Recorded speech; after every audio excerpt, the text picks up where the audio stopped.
We did Raw in Phoenix, Arizona. And the next night was a SmackDown taping. So it's about 100 miles. And he wanted me to taste this wine. And we broke every law imaginable. He's driving 100 miles an hour. We have open containers. We drank 2 bottles of wine in an hour and something drive. And we've got really shit-faced. I haven't drank wine since, to any degree. I'm done. It's like one time getting drunk on Jack Daniels. I can't even smell it anymore. It makes me nauseous. Steve is he goes on these tangents about drinking. He's told me Wednesday he's on the wagon right now because he's getting ready to start filming a TV show and he wants to lean up and all those things. So he still cares about his look, as he should. But he goes on tangents. The last tangent, when I was with him, he's on a margarita tangent. So we had margaritas. We've had cases of beer and margaritas, and we've had Jack Daniels, Crown Royal's our brown drink of choice. But now he's on the margarita run until he gets through this TV show. I think we're going to do a pay-per-view. AEW is going to do a pay-per-view in Las Vegas. Steve's buying a bunch of property in Nevada. So he's going to try to come down to see us because he's fearless as far as the WWE giving him heat for coming to one of our events. Well, we're not going to put him in a ring. Nobody's going to know he's there. But the bottom line is that I kidded him about that the other day. I said, the running gag is ask guys like Randy Orton and Edge if the rumor of them coming to AEW didn't help them get a massive contract. You think this shit happens accidentally? And McMahon says, well, the AEW means nothing to us. They changed the way we do business at all. He thinks we're all so stupid. We're going to believe that. And look at it. Why would you put it in their biggest market, the United States? They put their NXT show, which is a very good show, and they put them head to head against us, but we don't mean nothing. Come on. He wants to squash the competition before we can start growing and get a foothold. Unfortunately, since October, most weeks than not, we've been beating them in the number of viewers on our show. And he can't handle that.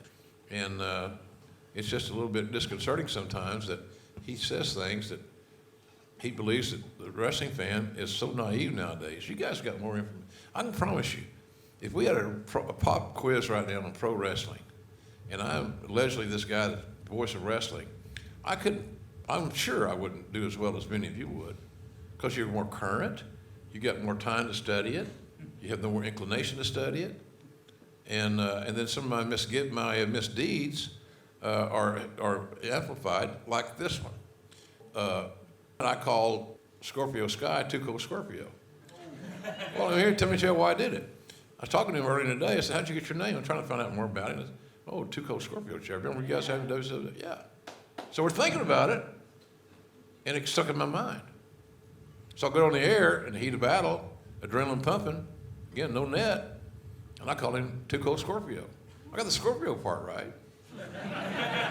But people thought, well, George, he's having another senior moment, Yeah, hi, my name is Mark. When we think of Eric Bischoff, we think of Starrcade 97, Bruce Pritchard, the WWE, ECW, and Tony Schiavone.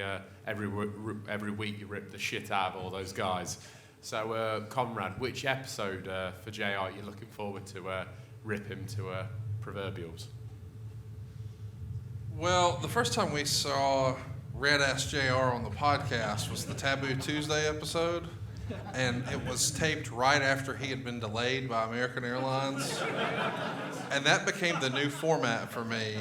If we could try to schedule recording right after he lands, and he wants to preempt that and get ahead a little bit because he's a professional, but the idea that we could click record when he's good and pissed off, I think that makes the best. We had a good one version. time when I lost my bags.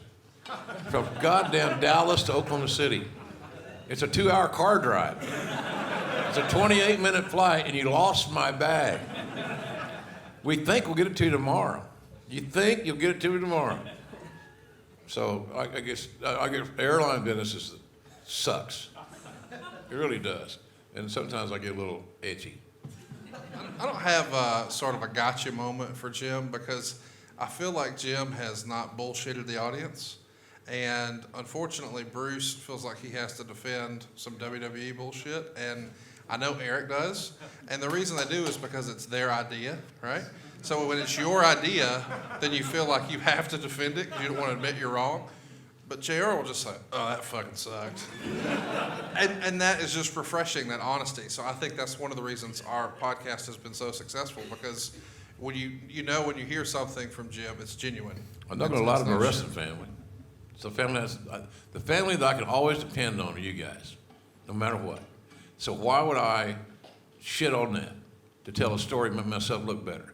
That's vanity, that's insecurity, and I'm not going to follow many of my peers down that road.